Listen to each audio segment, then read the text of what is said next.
Hello everyone, this is my 7-round NFL mock draft for the Green Bay Packers using PFF's mock draft simulator.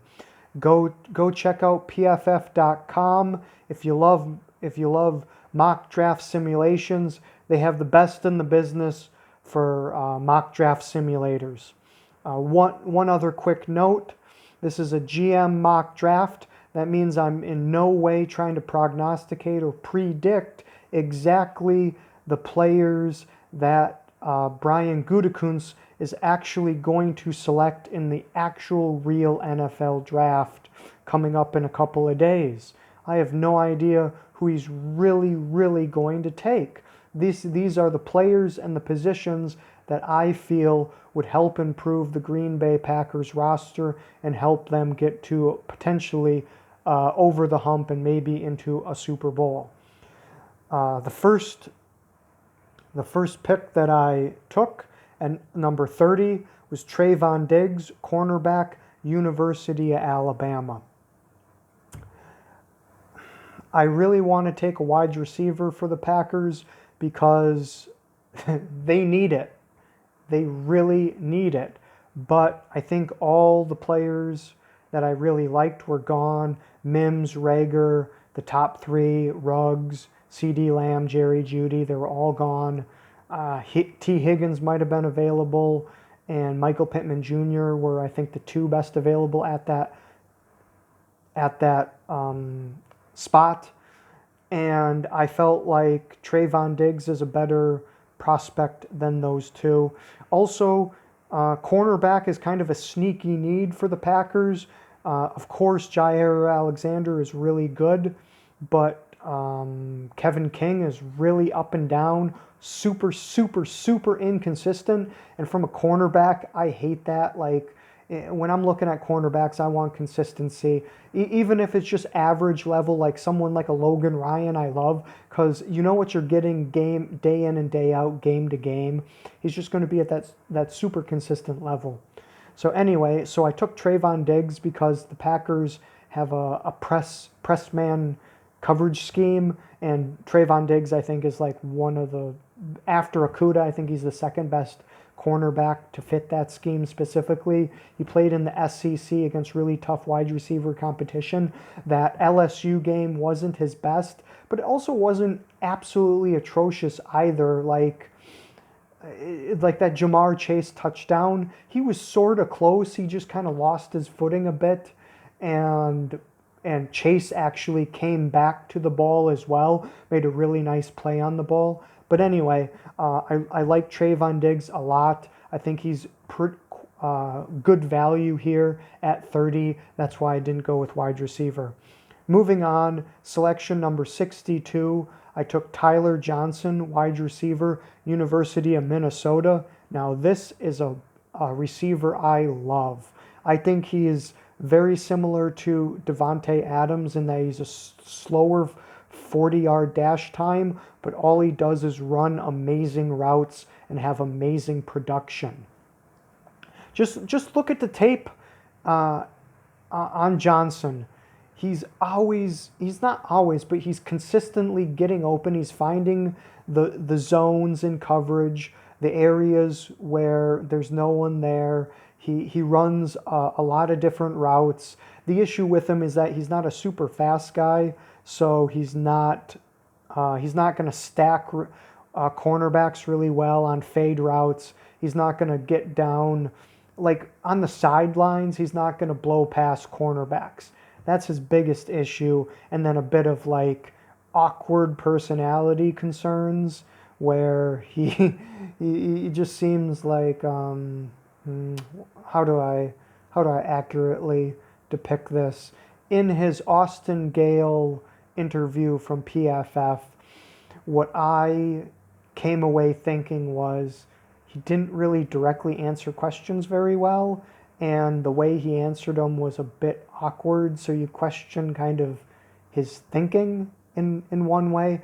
But on the flip side of that, he also did answer one or two questions specifically about the wide receiver position and playing that. He did answer that in a good way, so that makes me feel a little better, but I do kind of question like this personality risk associated with him. So let's move on. At selection 82, I took Willie Gay Jr., linebacker, Mississippi State University. If you've been paying any attention to my other mock drafts, you know I take this guy a ton. I think if he's available past pick like 50 or 60, he's just tremendous value there. He plays the pass and he's a good blitzer. So good in coverage, good blitzer, probably below average run support. But the Packers, as an off-ball linebacker, they would really need someone who's good in coverage and someone who could blitz once in a while. That's Willie Gay Jr. to a T. So, and linebacker is going to be a big need because Christian Kirksey is only going to be around for 1 or 2 years, more than likely. Okay, selection 94, I took Geno Stone, safety, Iowa University. He's another guy that I love a ton. Super instinctual, but small. He's short and he's got short arms, and he doesn't run a blazing 40 time. So that's why he's rated as like 100, 150, somewhere in there, as opposed to like a top 25 guy, is because of those risks or those concerns that people have. He's just a super instinctual guy that is often in the right place and sees and reads and processes plays really quickly. So I like him because of that. And the safety position is not a super need for the Packers, but at this point in the draft, I just start taking players that I think are undervalued at that point. Moving on, at selection 175, I took James Morgan, quarterback, FIU, Florida International University, I believe. He's one of a couple of quarterback prospects that I love in the later rounds of this draft. He's got a really good arm, a pretty solid accuracy. I'm not sure about his processing and stuff like that from the couple of games that I did watch. But overall, one thing that I like is that he's not always dumping off the ball. He'll throw the ball down the field, and it's fairly accurate. Looks actually pretty strong arm. I have no idea if he's, the background or the intelligence and all that other kind of stuff on him, but I think he's got a really solid chance of becoming at least a quarterback number 2, maybe high side, maybe Andy Dalton or something better. I don't know, but anyway, I just like him quite a bit. So finally, or not finally, but a couple more selections. At 208, I took Freddie Swain, wide receiver, University of Florida. He's a slot option with some speed, but drops the ball way too much. But it's not like he's dropping like 50%. Well, if he was dropping 50% of the passes, he'd be shit. But anyway, he drops too many passes, 1 or 2 a game. But he has a lot of speed from the slot, like pretty good size. He can threaten kind of the middle of the field. He's really good at like slot crosses and not crosses, sorry, but good at slants and what's the other one?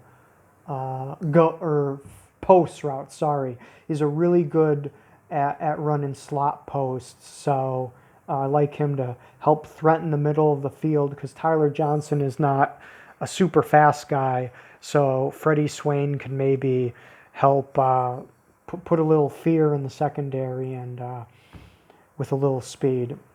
At 236, I took Derek. I'm not going to try and pronounce that last name. I see him as an outside edge player more than a defensive interior. He's out of North Dakota State. Watch the tape. He's not too bad.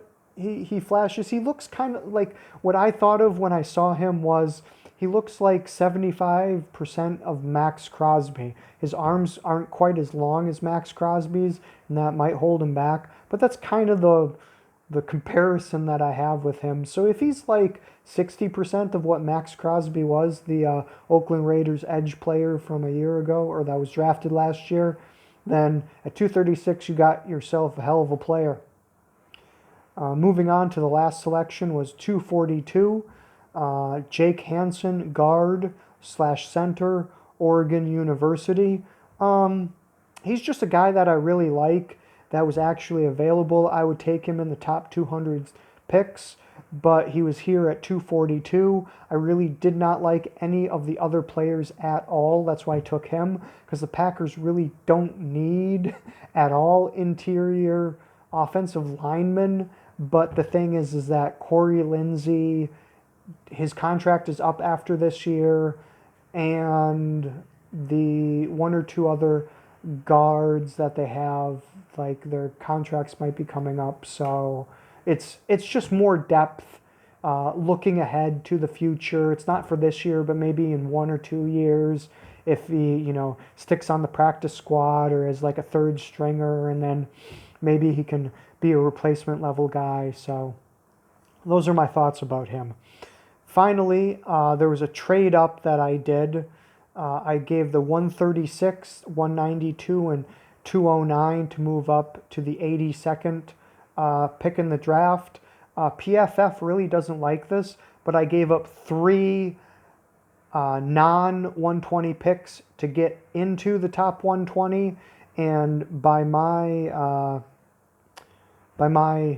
not equations, but the analysis and the research that I've done, picks literally passed about the 120th player. You don't get an above average, you hit on an above average player 2% of the time. On a player within the top 120, between 50 and 120, you hit about 10% of the time on average. So I'm giving away 3 players that hit 2% of the time to get 1 selection for a guy that hits 10% of the time. I don't think that's atrocious. It's not the best in the world, and I can kind of see why PFF would grade that as a below average trade for me, for the Green Bay Packers, but I disagree. I think those couple of selections, they're equivalent to undrafted free agents, and undrafted free agents, you get unlimited number of those. So, okay, well, to wrap this up, I just like to say I think this attacks a lot of positions of need for the Packers, and then the later half, I selected some more depth pieces. It's not honestly, I think the Packers need a bit more than this if they really want to challenge the 49ers or the Chiefs or make it to the Super Bowl and win it. They need probably 1 or 2 more players, and they're not going to be able to get it in this draft or with their cap situation in free agency. So this draft and these players in positions would certainly help them, but I don't think this would be enough to get them over the hump, but it would be an improvement for their roster. Overall, I want to thank you very much. If you stuck with me all this time, I really, really appreciate that. Thank you for listening this entire time, and you have a great day. Bye-bye.